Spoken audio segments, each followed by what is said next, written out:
நம்ம lunch box ரெசிபியில் next பார்க்க போகிறது கோவக்காய் சாதம். ஒரு பேனில் 1 டேபிள் ஸ்பூன் உளுந்து, 1 டேபிள் ஸ்பூன் கடலைப்பருப்பு, 1/2 ஸ்பூன் ஜீரகம், 2 வரமிளகாய் சேர்த்து நல்லா ஃப்ரை பண்ணி பவுடர் பண்ணி எடுத்துக்கலாம். அதே பேனில் 2 டேபிள் ஸ்பூன் எண்ணெய் விட்டு 1 கப் கோவக்காயை நல்லா ரோஸ்ட் பண்ணி எடுத்துக்கலாம். இப்போ இதை தனியாக எடுத்துக்கோங்க. இதே எண்ணெயில் 1/2 ஸ்பூன் கடுகு, 1/2 ஸ்பூன் ஜீரகம் போட்டு ஒரு பெரிய வெங்காயத்தை ஸ்லைஸ் பண்ணி இந்த மாதிரி ஃப்ரை பண்ணி எடுத்துக்கலாம். இது கூட ஃப்ரை பண்ணி வச்சுருக்க கோவக்காய் ஆட் பண்ணிக்கலாம். 1/2 ஸ்பூன் மஞ்சள் தூள், சாதத்துக்கு தேவையான உப்பு எல்லாத்தையும் சேர்த்து ஒரு முறை நல்லா கிளறிக்கோங்க. இது கூட ரெடி பண்ணி வச்சுருக்க பொடியை ஆட் பண்ணி ஒரு 5 நிமிஷம் மூடி போட்டு லோ ஃப்ளேமில் இருக்கட்டும்.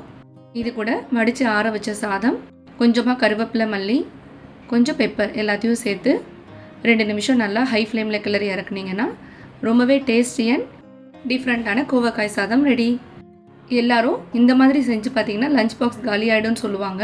ஆனால் இது உண்மையிலேயே அது மாதிரி தான் இருக்கும். கண்டிப்பாக ட்ரை பண்ணி பாருங்கள்.